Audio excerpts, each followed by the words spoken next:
Hello বন্ধুরা, রৌদ্রোজ্জ্বল শুভলগ্নে তোমাদেরকে রইল নববর্ষের শুভেচ্ছা। আমি আনন্দ রয় চলে আসলাম তোমাদেরকে নিয়ে আরও নতুন একটি ভিডিও নিয়ে। তো বন্ধুরা, পয়লা বৈশাখের আমেজ মানেই বড় মাছ অর্থাৎ ইলিশ, কাতল, আমাদের যে বাঙালি মাছগুলো রয়েছে তা, এবং তার জন্যে আজকে আমি চলে আসলাম পয়লা বৈশাখ অথবা নববর্ষের উপলক্ষে আমাদের ঐতিহ্যবাহী বাগমারা বাজারে। তো এখানে প্রায় মানুষের ভিড়, মাছের ভিড়, এক অন্যরকম উন্মাদনা। তো বন্ধুরা, এখানে এসে আমরা একটি বড় মাছ কিনে নিলাম, যা একটু পরে তোমরা দেখতে পাবে। তো এখানে এতই নয়েজ যে কথা বলার মতো স্পেস ছিল না। তো হেঁটে পুরো বাজারটি আগে ঘুরে দেখলাম আমি এবং আমার ভাই সহ। তো প্রথমে আমরা সবগুলো মাছ দেখে নিলাম, এরপর নিজেরা সিলেক্ট করে নিলাম যে কোন মাছটি কেনা যায়।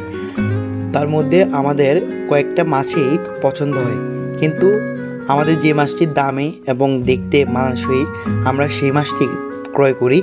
এবং বলতে গেলে মাছটির দাম প্রায় 4,500 টাকা আসে। তো এরই পরে আমরা চলে গেলাম মুরগি দোকানে, মানে যেখানে মুরগি বিক্রয় করা হয়। সেখানে গিয়ে আমরা আমাদের যে পছন্দের যে মুরগিটি সেটা কিনে নিলাম। তো এরপর আমরা মুরগি এবং মাছ দুটো নিয়ে চলে আসলাম বাড়িতে। এখানে আমার ভাতিজা, মানে আমার বড় ভাইয়ের ছেলে, সে মাছ দেখে খুবই খুশি।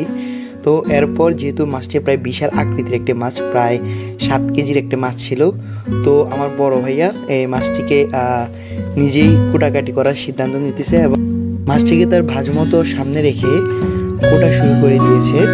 তো কিছুক্ষণ এখানেই থাকলাম, পরবর্তীতে চলে গেলাম আমার বোনের কাছে, কারণ সেখানে সে মুরগি অলরেডি তৈরি করে ফেলেছে রান্নার জন্য।